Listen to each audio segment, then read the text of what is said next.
એક મહાન સંત નદી કિનારે ઊભા ઊભા નદીની લહેરોને જોઈ રહ્યા હતા। ત્યાં પાછળથી અચાનક એક ગરીબ માણસ આવે છે અને આ સંતને કહે છે કે હે પરમ દયાળુ, હે સંત, હું અત્યંત ગરીબ માણસ છું ને મારે ઘરે ઘરે જઈને ભીખ માગવી પડે છે। મારા બાળકો ભૂખના લીધે વલખા મારે છે। જો આવું ને આવું ચાલતું રહ્યું તો મારા બાળકો મરી જશે। એટલે આ ગરીબીમાંથી, આ નિર્ધનતામાંથી કંઈ બહાર નીકળવાનો મને રસ્તો બતાડો। એટલે આ સંત કહે છે કે મારી પાસે ધન તો નથી, પણ નદીના પેલે કાંઠે રેતીમાં એક પારસમણી પથ્થર પડ્યો છે। જો તને એ મળી જાય તો તારા જીવનમાં કંઈક સહેલાઈ થાય, તારા ધનની તકલીફ દૂર થાય।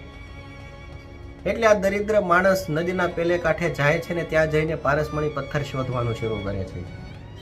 થોડી વાર થાય છે એટલે તેને પારસમણી પથ્થર મળી જાય છે। આ દરિદ્ર માણસ પાસે એક લાકડી હોય છે ને લાકડીના છેડે લોખંડનો ટુકડો હોય છે। આ લોખંડનો ટુકડો પારસમણી પથ્થરને અડતા જ આખી લાકડી સોનાની થઈ જાય છે।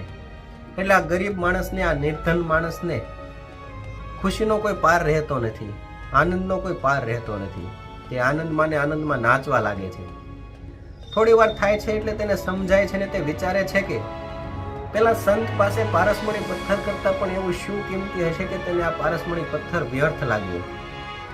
એટલે તે થોડી વારમાં દોડતો દોડતો તે સંત પાસે પહોંચે છે અને સંત પાસે જઈને કહે છે કે હું તમારી પાસે કંઈ માગવા માટે નહીં, પણ એક વસ્તુ જાણવા માટે આવ્યો છું કે તમારી પાસે એવું તો શું કિંમતી છે કે આ પારસમણી પથ્થર તમને વ્યર્થ લાગ્યો। એટલે તે મહાન સંતે 3 શબ્દો કહ્યા, આત્મા જ પરમાત્મા છે। અનંત ઐશ્વર્યથી ભરેલી આ આત્માનો આનંદ આ પારસમણી પથ્થર કરતા અનેક ગણો છે। આપણા જીવનનો ઉદ્દેશ્ય આપણા આત્માના સુખની અંદર સમાયેલો છે, નહીં કે બાહરી સાધન સામગ્રીની અંદર। એટલે આ વાત આ દરિદ્ર માણસને સમજાય છે ને આ દરિદ્ર માણસ પરમાર્થનો સાચો ભાવ સમજે છે અને આ દરિદ્ર માણસ આ સંત પાસેથી દીક્ષા લે છે અને હવે આ માણસનો જીવવાનો દ્રષ્ટિકોણ બદલાઈ ગયો।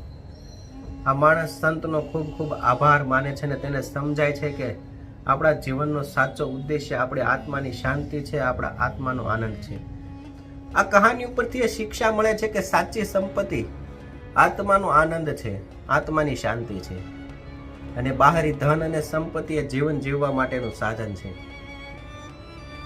આત્માનો આનંદ અને આત્માની શાંતિ એ જીવન જીવવાનો મુખ્ય ઉદ્દેશ્ય છે।